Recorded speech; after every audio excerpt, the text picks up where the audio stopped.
High students এবং বন্ধুরা, চলে এলাম নতুন ভিডিও নিয়ে। কর্ণজোড়া হাই স্কুল, এটা হচ্ছে থার্ড সামেটিভ এক্সাম, অর্থাৎ ফাইনাল পরীক্ষার সাবজেক্ট হচ্ছে লাইফ সায়েন্স, জীবন বিজ্ঞান নিয়ে এলাম। দেখি এদের প্রশ্নের ধরনটা কেমন করেছে। সঠিক উত্তর নির্বাচন করো। এই যে খুব সুন্দর প্রশ্ন করেছে। প্রথম কোয়াসার্ভেট মডেল উপস্থাপন করেন কে? ওপারিন। যদি কোনো অ্যান্সার ভুল হয়ে থাকে তোমরা কমেন্টে অবশ্যই জানাবে।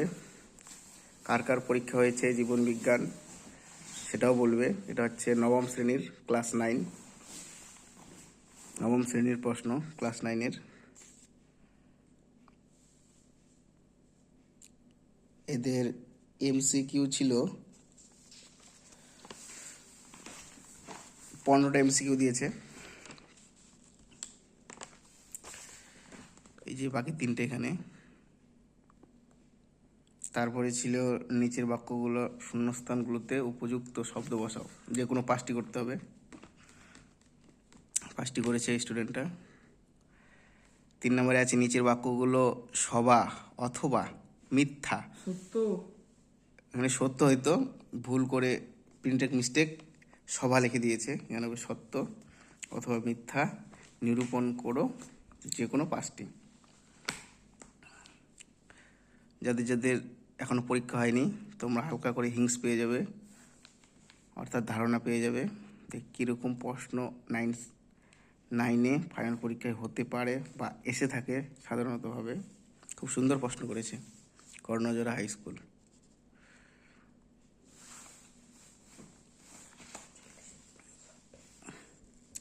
চল্লিশ নম্বরের শর্ট হয়েছে, আর বাকি বড় প্রশ্ন। এটা হচ্ছে 1-এর এসিকিউ, এটাও 1-এর। এগুলো 2-এর 2-3টি বাকি উত্তর দাও, যে কোনো 10টি।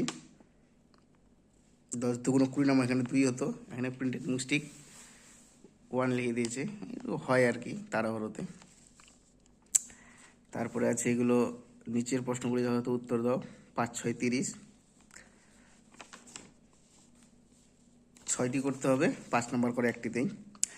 মানুষ পুষ্টিতন্ত্রের একটি পরিচ্ছন্ন চিত্র অঙ্কন করে তার নিম্নলিখিত অংশগুলি চিহ্নিত করে, এখানে অংশগুলির নাম দেওয়া আছে।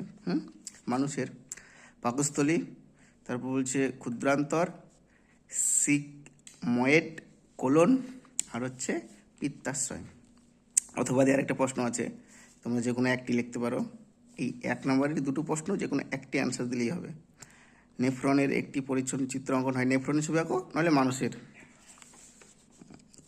তোমাদের কাছে যেটা সহজ মনে হবে সেটাই করবে, যেটা পরিপূর্ণ করবে। নেফ্রনটা সব থেকে বেশি সহজ। 2 নম্বর প্রশ্ন বলছে ব্রায়োফাইটা এবং টেরিডোফাইটার 2টি করে বৈশিষ্ট্য লেখো, একটি উভয় চর উদ্ভিদের নাম লেখো। অথবা একটি আছে পরিফেরা এবং নিডারিয়া পর্বের 2টি করে বৈশিষ্ট্য লেখো, কোন পর্বের প্রাণীর দেহে ছদ্ম সিলোম দেখা যায়। যে কোনো একটা হয়, এটা নইলে এটা, এটা করলে এটা করবে না, এটা করলে এটা করবে না। তারপরে 3 নম্বরটা দেখো, চিত্রসহ কোষ পর্দার তরল মোজাইক মডেল ব্যাখ্যা করো, নইলে চিত্রসহ নিউক্লিয়াসের গঠন বর্ণনা করো। যে কোনো একটি, এটা করলে এটা করবে না, এটা করলে এটা করবে না। এটা অনেকেই ভুল করে থাকে অথবার প্রশ্নগুলো, এইভাবেই করতে হয়। খুব সুন্দর প্রশ্ন করেছে, তোমরা দেখে নিলে। আমি একদম শেষেরটা পড়ছি। খাদ্য শৃঙ্খল কাকে বলে? একটি জলাভূমির খাদ্য শৃঙ্খলের উদাহরণ দাও। খাদ্য জাল কি? অথবা ওটা না যদি পেরে থাকো বা হালকা মনে আসছে, সঠিকভাবে মনে আসছে না, কিংবা বানানে ভুল হতে পারে, নিজেও তোমরা শিওর না, তাহলে দ্বিতীয়টা করতে পারো, অর্থাৎ ওরই আরেকটা পার্ট আছে, যে কোনো একটা করতে হবে। অথবা দেওয়া আছে পারমাণবিক শক্তির 2টি সুবিধা এবং অসুবিধা লেখো, খাদ্যের একটি বিকল্প উৎসের নাম লেখো। কখনো এরকমও হয় যে কি আমি উপরের এটুকু পারবো না, কিন্তু নিচের প্রশ্নটার আমি এই শেষ অংশটা পারবো, প্রথম অংশটা পারবো না, তো আমি উপরেরটা লিখে দিলাম, নিচেরটা লিখে দিলাম, এতে কিন্তু নাম্বার পাওয়া যায় না। আমরা হয়তো মানে যারা জানি না আর কি নাম্বার দিয়ে থাকেন, ওটা মাস্টারের উপর নির্ভর করে যদি মাস্টার ভাবে যে না নাম্বার দিব তাহলে মাস্টার দিবে, আর যদি বলে যে না দিব না, এটার নিয়ম আর কি আনলিগাল। এই কারণেই নাম্বার অনেকেই দিতে চায় না। আর যেসব মাস্টারের একটু দয়া মায়া বেশি, ভাবে যে না বাচ্চাটা বা স্টুডেন্টটা কষ্ট করেছে, লিখেছে, ওরা নাম্বার দেয়, কিন্তু এটা আনলিগাল। এটা তোমরা করবে না, যে কোনো একটাতেই টাচ করবে, দুটোই টাচ করা যাবে না, যে কোনো একটাতে করবে।